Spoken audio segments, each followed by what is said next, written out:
இப்ராஹிம் அலைஹிஸ்ஸலாம் கூப்பிட்ட உடனே இஸ்மாயில் அலைஹிஸ்ஸலாமும் வந்துட்டாங்க.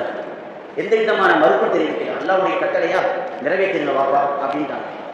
அறுக்க போகிறப்பா அவங்க அப்படின்னு இப்ராஹிம் அலைஹிஸ்ஸலாம் சொன்ன பிறகும் அல்லாஹ்வுடைய கட்டளை தானே நிறைவேற்றுங்க அப்படின்னு.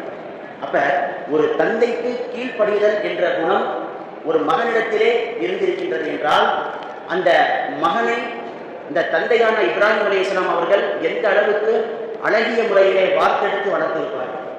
இன்றைக்கு நம்ம கிட்ட பையன்கிட்ட ஒரு வேலையை சொன்னோம் அப்படின்னா, இது கடைக்கு போய் இந்த பொருளை வாங்கிட்டு வாப்பா அப்படின்னா, டைம் இல்லை வாப்பா, எனக்கு நேரம் இல்லை, எதனா உணவு வாங்கிட்டு வாப்பா சாப்பிட்றதுக்கு அப்படின்னா, நான் வேணா நெட்டில் வேணா ஆர்டர் பண்ணுறேன், ஜொமேட்டோவில் ஸ்விக்கியில் ஆர்டர் பண்ணுறேன், வீட்டுக்கு வந்து சாப்பிடுவோங்க அப்படின்னு. அப்ப தன்னுடைய தந்தைக்கு பணிவிடை செய்யக்கூடிய பிள்ளைகள் காலகட்டத்திலே இருக்கின்றார்களா என்று பார்த்தால் விரல் விட்டு எண்ணக்கூடிய சிலர் தான் இருக்கின்றார்கள். ஆனால் இஸ்மாயில் அலைஹிஸ்ஸலாம் அவர்கள் முழுக்க முழுக்க தன்னுடைய தந்தைக்கு அடிபணிந்து கட்டுப்பட்டு வாழ்ந்தார்கள் என்பது நாம் அறிந்த உண்மை. இப்படித்தான் ஒரு தந்தை தன்னுடைய பிள்ளைகளை வளர்க்க வேண்டும் என்பதற்கும் இப்ராஹிம் அலைஹிஸ்ஸலாம் அவர்கள் முன்மாதிரியாக இருக்கின்றார்கள். நாமும் அப்படித்தான் நம்முடைய பிள்ளைகளை வளர்க்க வேண்டும். இமாம் ஷாஃபி ரஹ்மத்துல்லாஹியுடைய தாய் தன்னுடைய மகனை ஒரு மிகப்பெரும் ஒரு கல்வியை கற்ற ஒரு ஞானியாக ஆக்க வேண்டும் என்று ரொம்ப ஆசைப்பட்டாங்க. ஆனால் அவங்ககிட்ட கையில் காசு இல்லை. இருந்தாலும் அவங்க தன் மகனை எப்படியாவது கஷ்டப்பட்டு படிக்க அனுப்பிட்டாங்க. போன இடத்துல ரொம்ப சிரமம், எழுதுறதுக்கு கூட பேப்பர் இல்லை.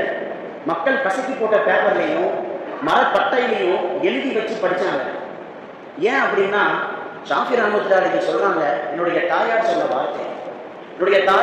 வார்த்தைக்கு நான் கட்டுப்பட்டிருக்கேன். என்ன சொன்னாங்க அப்படின்னா, மகனே நீ ஏழையாக கூட நீ செத்து, எனக்கு அதை பற்றி கவலை இல்லை.